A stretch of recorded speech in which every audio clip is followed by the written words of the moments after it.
আল্লাহ পাক রব্বুল আলামিন বলেন, ইন্নাল্লাযীনা আমানু ওয়া আমিলুস সলিহাত উলাইকা হুম খায়রুল বারিয়াহ। আল্লাহ পাক রব্বুল আলামিন জানায়া দেন, দুনিয়ার জমিনের সবচাইতে শ্রেষ্ঠ ব্যক্তি হলো ওই ব্যক্তি যে ব্যক্তি আমি মালিকের প্রতি ঈমান এনেছে এবং আমলে সলেহ সৎ কাজগুলো করেছে। আর সৎ কাজগুলোর মধ্যে এক নাম্বার হলো নামাজ জামাতের সাথে আদায় করা। যদি কোনো ব্যক্তি নামাজটা জামাতের সাথে আদায় করে, সে খেতে কাজ করুক, তাতে কোনো সমস্যা নেই, কারণ সে তো কাজ করবেই, কাজ করেই তার জীবিকা নির্বাহ সে করবে। যখন আজান হয়ে যায়, ওই বান্দাটা ক্ষেতের কাজ বন্ধ করিয়া ক্ষেতের ঘোলাটে পানি দিয়া ওযু বানায়া আজান শোনার সাথে সাথে যদি কোমর থেকে গামছা খুলিয়া ওই বান্দা যদি ক্ষেতের আইলের মধ্যে মালিকের সাজদায় লুটায়া পড়ে, আমার মালিক এই দৃশ্য দেখে কি দেখে না বলেন? দেখে কি না?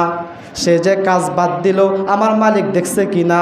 সে যে ক্ষেতের ঘোলাটে পানি দিয়া উজু বানাইলো, উজু বানায়া যে শরীরটারে পবিত্র বানাইলো, আশেপাশে পরিষ্কার কোনো পানি নাই, কারণ পানি যত ঘোলাইটাই হোক না কেন, যদি পানিটা পবিত্র হয় আর যদি পানিটা উজু করার মতো যোগ্য হয়, তাহলে সে ওই পানি দিয়া উজু বানায়া ক্ষেতের আইনের মধ্যে মালিকের সাজদায় পড়ে গেল। কারণ ওই বান্দা তার মাথার মধ্যে একটা জিনিস, সে যদি ক্ষেত থেকে উঠে মসজিদে যায় তাহলে তার জামাত তরক হয়ে যাবে। ক্ষেতের মধ্যে যে কৃষক ভাইগুলো আছে, যাদেরকে সে কামলা হিসাবে ক্ষেতের মধ্যে নিযুক্ত করেছে, তাদেরকে ডাকিয়া গোলাটে পানি দিয়া উযু বানায়া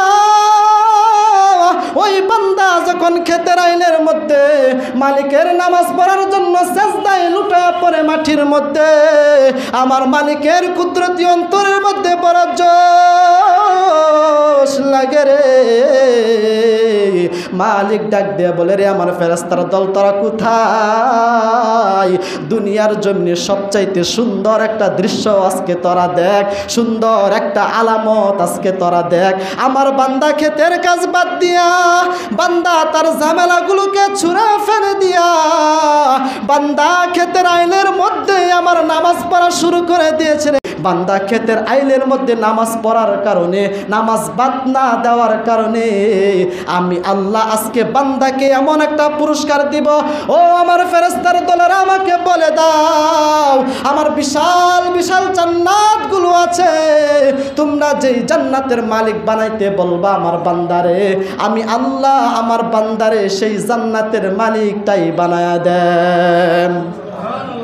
তখন ফেরেশতারা ডাক দিয়ে বলে, মালিক, দুনিয়ার জমিনে কত দৃশ্য দেখলাম, কত কিছু দেখলাম গো মালিক। কৃষক যখন ক্ষেতের মধ্যে কাজ করে আর কাজ বাদ দেয়া যখন ক্ষেতের আইলের মধ্যেই তুমি মালিকের সাজদায় লুটায়া পড়ে, এমন সুন্দর দৃশ্য মালিক কোনোদিন দেখি না। ও মালিক, আজকে তুমি বান্দাকে ওই পুরস্কারটাই দিবা, যেই পুরস্কারটা হলো সবচাইতে শ্রেষ্ঠ।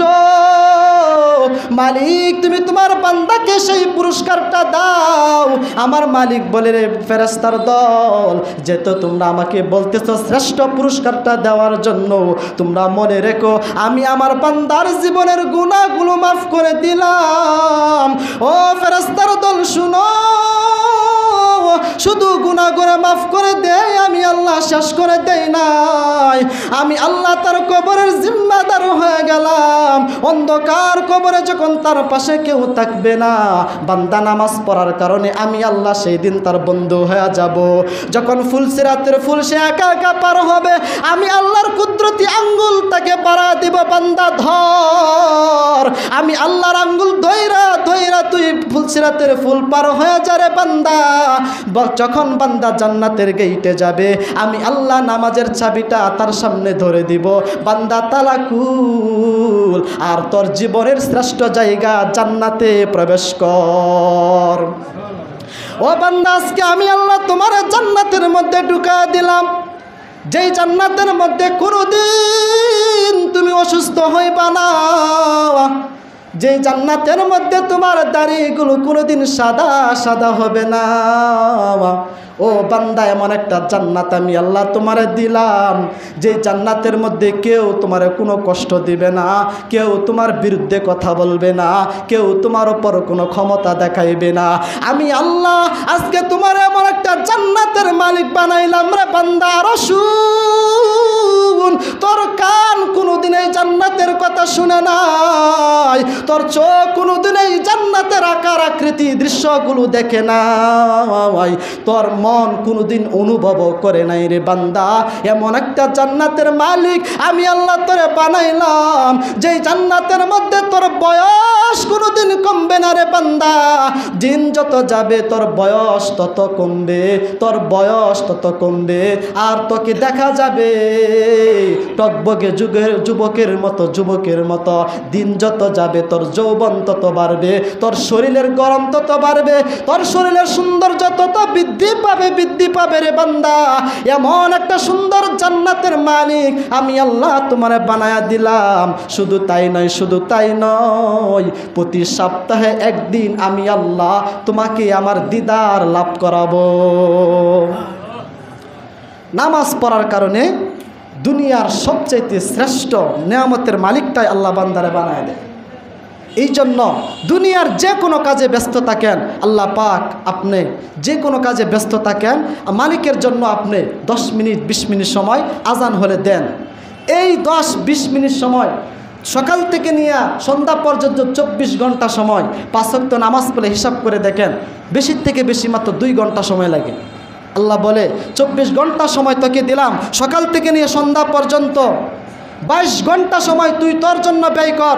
তুই ব্যবসা করস, আমার কোনো কিছু যায় আসে না, সময় লাগা। তুই কাজ করস, আমার কোনো কিছু যায় আসে না, তুই লাগা সময়, কিন্তু 2 ঘন্টা সময় আমার জন্য দে, আর 22 ঘন্টা সময় তুই তোর জন্য ব্যয় কর। কিন্তু আমরা এত কপাল পোড়া, 24 ঘন্টা সময় পার হয়ে যায়, এরপর আমাদের হয় না, আল্লাহকে স্মরণ করা মতো সময় হয় না।